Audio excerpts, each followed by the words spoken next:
পাতি আছো ভেঞ্চাৰ স্কুলৰ তেওঁলোকে পাতি আছে জয় আমি পাতি আছো যে আমাৰ শিক্ষকসকল আজি আত্মহত্যা কৰিবলৈ বাধ্য এইখিনি কথা তেওঁলোকে নকয়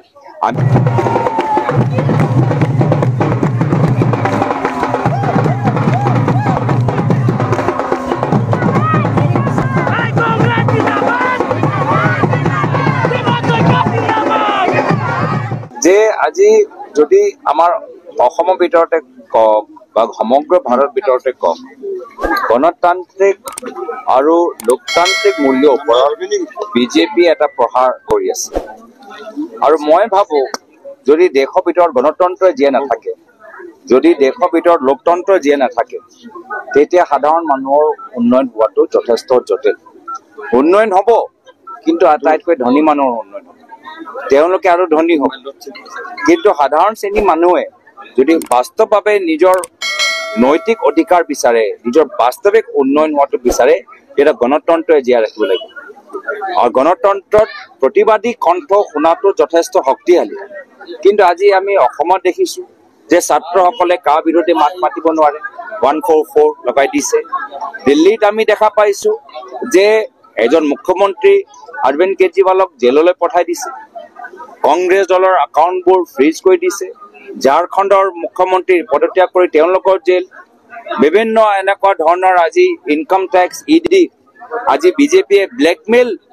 হিচাপে ব্লেকমেইল কৰিবলৈ আজি ইডি আৰু ইনকাম টেক্সক ব্যৱহাৰ কৰিছে তো যেতিয়ালৈকে ডেমক্ৰেসি নাথাকে তো ডেভেলপমেন্ট হ'ব নোৱাৰে নো ডেমক্ৰেসি নো ডেভেলপমেন্ট তো সেই কাৰণে আজি অসমৰ ভিতৰতো আশা কৰ্মীখিনি যে কথা তেওঁলোক আমি কথাখিনি কৈছো আজি আমাৰ যিমানবোৰ ভেঞ্চাৰ স্কুল আছে ভেঞ্চাৰ স্কুল হয় আমি মাতি আছো আমাৰ যিমানবোৰ আমাৰ বাগানৰ মালিক পলাইছে বাগানৰ মানুহবোৰে আজি ভালকে তেওঁলোকৰ পিএফ পোৱা নাই ধৰ্ম পোৱা নাই সেয়ালৈ আমি মাতি আছো কিন্তু চৰকাৰে শুনা নাই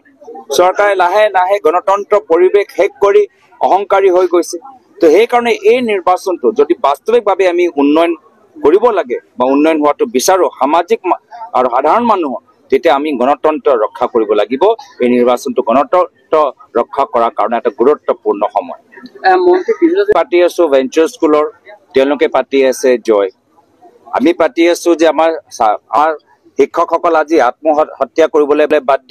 এইখিনি কথা তেওঁলোকে নকয় আমি কৈ আছো যে বাগানৰ মানুহখিনিয়ে আজি তেওঁলোকে ভাত খাবলৈ পইচা নাই তেওঁলোকৰ আজি যেতিয়া CSP লৈ যায় তাতে 10 টকা তেওঁলোকে কাটা যায় তেওঁলোকৰ এইখিনি কথা মাত নামাতে আমি কৈ আছো যে আমি প্ৰথম যেতিয়া আমাৰ এলায়েন্সৰ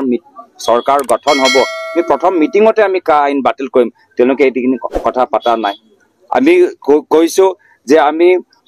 এখন চৰকাৰ এতিয়া লাহে লাহে চৰকাৰী কলেজ বন্ধ কৰিবলৈ আহিছে এইখিনি কথা তেওঁলোকে পাতা নাই তো আমি বাস্তৱিক মাটিৰ লগত জড়িত হৈ থকা কথাখিনি পাতি আছো আৰু সেই কাৰণে ৰাইজে আমাক জিকাব